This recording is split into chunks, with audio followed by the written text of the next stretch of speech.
consacrait énormément d'études à Violette Leduc, dont elle avait étudié les manuscrits et qu'elle contribuait aussi à faire connaître auprès des étudiants. Catherine aussi était une chercheuse qui a beaucoup travaillé en Russie. Elle avait un très gros projet qu'elle était en train de préparer. Elle était à la fin de sa carrière, elle allait prendre sa retraite quelques mois avant de mourir, elle est morte de façon très très rapide, très soudaine. Et elle avait un énorme projet autour des journaux franco-russes qu'elle préparait depuis assez longtemps et qu'elle n'a pas pu terminer.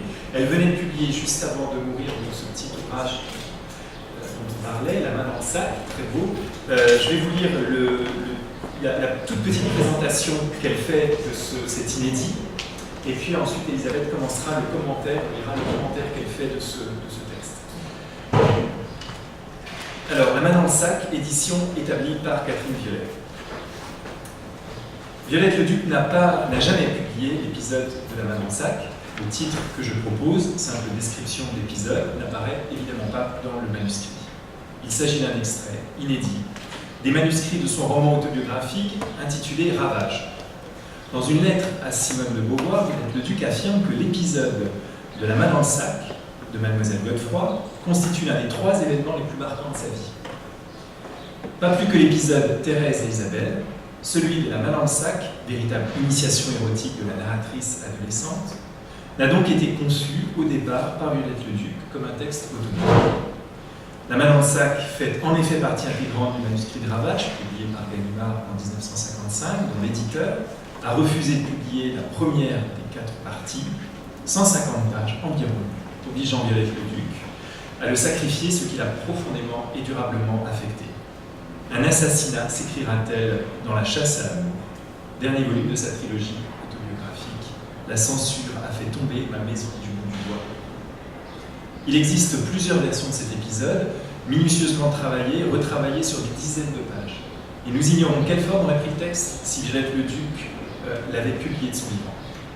La version que nous présentons ici est celle qui nous a semblé la plus aboutie, à laquelle sont jointes en annexe des versions précédentes, qui donnent à voir différentes facettes de cet épisode et mettent en perspective le processus d'écriture. La main dans le sac, commentaire.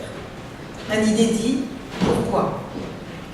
C'est très probablement en raison de la censure de la première partie du roman autobiographique intitulé Ravage, relatant la rencontre amoureuse entre les 2 collégiennes Thérèse et Isabelle, jugées par le comité de lecture de Gallimard d'une obscénité énorme et précise, qu'a disparu l'incipit sur le vent nocturne et de manière corollaire l'épisode de La main dans le sac. Impossible de savoir s'il s'agit d'une conséquence directe de la censure. La partie Thérèse et Isabelle supprimée, cet épisode n'avait plus sa place et perdait sa légitimité narrative. Ou d'une des manifestations de l'autocensure exercée par Violette Leduc après ce qui fut pour elle un véritable choc. Je la cite. Le début supprimé, la suite n'aura pas de poids. Thérèse manquera de pesanteur, il s'appelait Ravage. Je ne guérirai pas de notre amputation, écrira-t-elle des années plus tard dans La chasse à l'amour. Car si dans le cahier manuscrit le plus tardif, l'incipit du roman sur le vent précède immédiatement l'épisode de La main dans le sac, ce dernier introduit à son tour, de manière magistrale, la rencontre érotique et passionnée de la jeune héroïne, Thérèse, avec Isabelle, qui s'aiment dans un collège pendant 3 jours et 3 nuits. Violette Leduc conçoit en effet Ravage comme un récit initiatique, un roman de formation, une éducation sentimentale au féminin, montrant l'évolution de Thérèse, son propre prénom d'état civil, de l'adolescence à la maturité, à travers ses diverses relations érotiques et amoureuses, sans qu'elle établisse aucune hiérarchie entre des amours tantôt homo, tantôt hétérosexuels. Je reste déchirée que ces pages n'aient pas paru comme je les avais écrites au début de Ravage. Dans le roman, on voyait Thérèse devenir une adulte, avec son passé d'adolescente, qui pesait sur ses épaules et qui lui donnait du poids, affirme-t-elle dans un entretien radiophonique lors de l'édition en 1966 de Thérèse et Isabelle. C'est en 1948, à la suggestion de Simone de Beauvoir, après avoir publié un recueil de fragments autobiographiques, L'Asphyxie, Gallimard, 1946, dans la collection Espoir, dirigée par Albert Camus, puis L'affamée, discours d'amour incandescent adressé à Simone de Beauvoir, que Violette Leduc entreprend la rédaction du récit qui deviendra Ravage. Rien d'étonnant donc à ce que les cahiers manuscrits de Ravage lui soient dédiés l'un après l'autre. Elle en est non seulement la destinataire, mais aussi la première lectrice, et y insère de son écriture script quelques corrections stylistiques. Car c'est un défi littéraire exigeant que s'est fixé en véritable pionnière Violette Leduc. Elle veut s'employer à décrire le plus exactement possible, le plus minutieusement possible, les sensations fugitives qu'éprouve une jeune femme dans l'amour physique, capter les gestes, les émotions en jeu dans l'exercice de la sexualité, aussi difficile que de transporter la brise dans un panier. Les étapes de la genèse. L'étude de manuscrits permet de mesurer l'ampleur du travail d'écriture, mais aussi les mutations et mutilations qu'a subi Ravage, tel qu'édité par Gallimard. Le dossier manuscrit comprend actuellement 2 versions principales. Dans la première version, série de 6 cahiers manuscrits offerts à Simone de Beauvoir, appartenant à Sylvie Lebon de Beauvoir, l'épisode de la main dans le sac n'occupe que 7 feuillets, tandis qu'il en occupe une trentaine dans la version ultérieure, plus développée. Série de 11 cahiers manuscrits appartenant d'abord à Jacques Guérin, puis à Carlo Lanciti, biographe de Violette Leduc. Précisons que dans ces 2 versions, la plupart des feuillets sont biffés d'une croix de Saint-André. Violette Leduc aurait-elle renoncé à publier cet épisode lors d'une mise au net du manuscrit, ou bien ces croix ont-elles été tracées a posteriori, et si c'est le cas, par qui? Le mystère reste entier. Toujours est-il que cet épisode est absent du jeu d'épreuve, bien évidemment établi d'après les exigences de l'éditeur. Dans la version initiale, l'incipit est complètement différent. Le roman commence par une scène où Thérèse, âgée de 12 ou 13 ans, chargée de garder le bébé-fille d'une voisine, lui caresse le sexe de son doigt. Un Anglais l'embrasse ensuite dans la maison, qui vient de brûler une autre voisine. Suite une scène de dialogue avec sa mère, où Thérèse la conjure de ne pas se marier. Vient alors l'épisode de La main dans le sac, qui se passe au collège. La narratrice s'adresse tout d'abord à sa mère, qui reste très présente pendant toute la scène. J'ai Mademoiselle Godefroy, mais Mademoiselle Godefroy, ce n'est pas toi, et déplore la perte récente de leur intimité. La description de Mademoiselle Godefroy comprend des détails qui ne seront pas ensuite repris dans la version ultérieure. Elle est agrégée de géographie, ne fume pas, mais offre des cigarettes à ses collègues.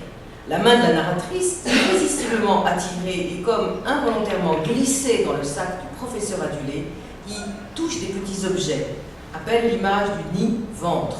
Ce geste suscite chez l'adolescente des sensations érotiques, des émotions contradictoires et un vague sentiment de culpabilité. Affreux, affreux, affreux, j'ai envie de pleurer. La plupart des images et expressions présentes dans cette première version seront amplement développées à travers force-rature, réécritures et collages, au long des campagnes d'écriture qui s'écrivent sur le cahier palimpseste de la version ultérieure, premier des 11 cahiers de la collection Guérin. Cahier palimpseste, cahier millefeuille, car Violette Leduc reprend son texte à plusieurs reprises sur d'autres cahiers, puis les démantèle, page après page, pour coller soigneusement sur le cahier d'origine les pages réécrites, occultant de ce fait les précédentes campagnes d'écriture. La dernière campagne se situe ainsi en surface et correspond à la version ultime, c'est celle qui est publiée ici. L'une des campagnes chronologiquement antérieures, sous-jacentes, est également publiée en annexe. Le vent nocturne de la version finale, ce sauvage bousculeur d'espace qui secoue la ville, à 3 heures du matin, intervertit l'essence de l'adolescence qui s'offre à lui. Je cite, « J'en trouvais les lèvres pour qu'il s'introduise en moi, le vent et sa vitesse. Je désirais être sculpté par lui, être caressé de froideur, je désirais le souffle de l'aventurier sur mes paupières. » La rêverie lyrique et sensuelle aux accents proustiens, cet appel du vent est riche de réminiscences littéraires. C'est le vent qui, poussant la jeune narratrice hors du toit familial, l'invite à gagner plus tôt que prévu le collège, où aura lieu la rencontre avec Isabelle. C'est précisément entre ces 2 moments que se situe l'épisode du 5. Ce vent prophétique, symbole vivant de liberté, a aussi pour effet de décrasser la mémoire de la narratrice. Il la pousse à débusquer un souvenir hautement significatif qui précède immédiatement et introduit dans la narration la rencontre avec Isabelle, cet épisode de la main dans le sac. Il s'agit du souvenir de ce geste ou acte érotique que Thérèse, adolescente, elle a environ 14 ans, qui se produit dans le cadre du collège de manière plutôt spontanée et deviendra de plus en plus conscient au fil des réécritures. lorsque mademoiselle Godefroy la désigne pour aller chercher son sac à main qu'elle a oublié dans la bibliothèque des professeurs, Thérèse, en glissant sa main dans le sac, en l'explorant sans pouvoir résister à cette attirance, un désir d'ouverture traça avec son sifflement de grenade, va vivre une véritable scène initiatique, dont les moments et les implications se précisent petit à petit dans un mouvement inlassable de reprises et de variations scripturales. L'ensemble des versions, à la fois parallèles et successives, la métaphore prenant toute son ampleur. À l'innocence du geste, à l'absence totale de référence pour en comprendre le sens, interpréter la portée de son désir, guerre de modèle depuis Sappho, se mêle la prise de conscience progressive de sa signification subversive et une certaine appréhension du jugement d'autrui. Ainsi se développe, d'une version à l'autre, rêveries érotiques autour de la métaphore du sac ni-ventre. Première citation, « Ce n'est pas pour voler, ce n'est pas par curiosité. C'est comme si nous nous promenions ensemble. J'aurais mis ma main au fond, tout au fond de sa poche, de sa jaquette. Je marcherai à côté d'elle, je ne serai pas une élève, je serai son amie. Ma main n'est pas gantée, pourtant je la décante en sortant du sac de mademoiselle Godefroy. Ma mère dit que les nids sont des ventres. J'ai mis ma main dans un ventre. Le sac à main de mademoiselle Godefroy est un ventre un ventre raturé, changé en nid.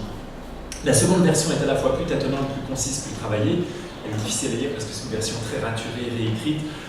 Je tenais ma main sur laquelle j'avais placé la chose à distance de mon corps et des contacts avant d'ouvrir et d'introduire mon autre main. Tout cela varie. Un désir d'ouverture traça avec son sifflement de grenade. Je détournais les boules de nacre du fermoir, je refermais. Le claquement ressemblait à un claquement de lèvres, un petit claquement de petits poissons jetés sur la balance.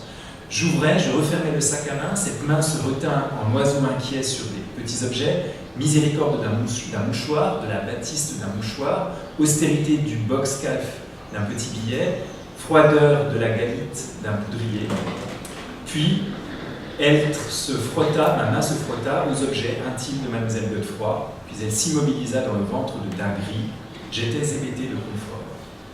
À l'exploration du sac de mademoiselle Godefroy fait écho dans l'épisode Thérèse et Isabelle, une scène de défloration qui va elle aussi crescendo et dont les étapes se trouvaient curieusement dissociées entre le 3e chapitre de la Bâtarde et la première édition de Thérèse et Isabelle avant que l'édition intégrale n'en rétablisse la progression érotique. Quelques citations, donc un doigt royal des diplomates, puis 2 doigts dans la Bâtarde.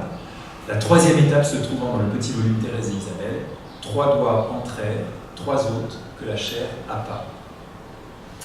Cet épisode de la main dans le sac, éliminé de ravage, Violette Leduc le reprendra 10 ans plus tard dans la Bâtarde, mais de manière parfaitement illusive et méconnaissable, le sac étant réduit à une chose sacrée, à un fruit défendu, dont le lecteur ne peut deviner la signification anodine et énigmatique. Je soulevais le sac à main sur la table, c'était tout mademoiselle Godefroy, comme si je l'avais soulevé de terre, comme si je l'avais mise sous les aisselles. J'emportais la chose sacrée, je m'attristais lorsque je le donnais. Le sac est encore là, mais la main a complètement disparu. Violette Leduc s'est donc en partie pliée aux exigences de la censure, elle a gommé, édulcoré. Publier cet épisode inédit, c'est donc, par-delà les qualités poétiques et relatrices du texte, rétablir un chaînon manquant dans l'itinéraire de Thérèse et dans l'œuvre de celle qui osa écrire plus tard. J'ouvrirai le sexe d'Isabelle, j'écrirai dedans avec mon encre bleue.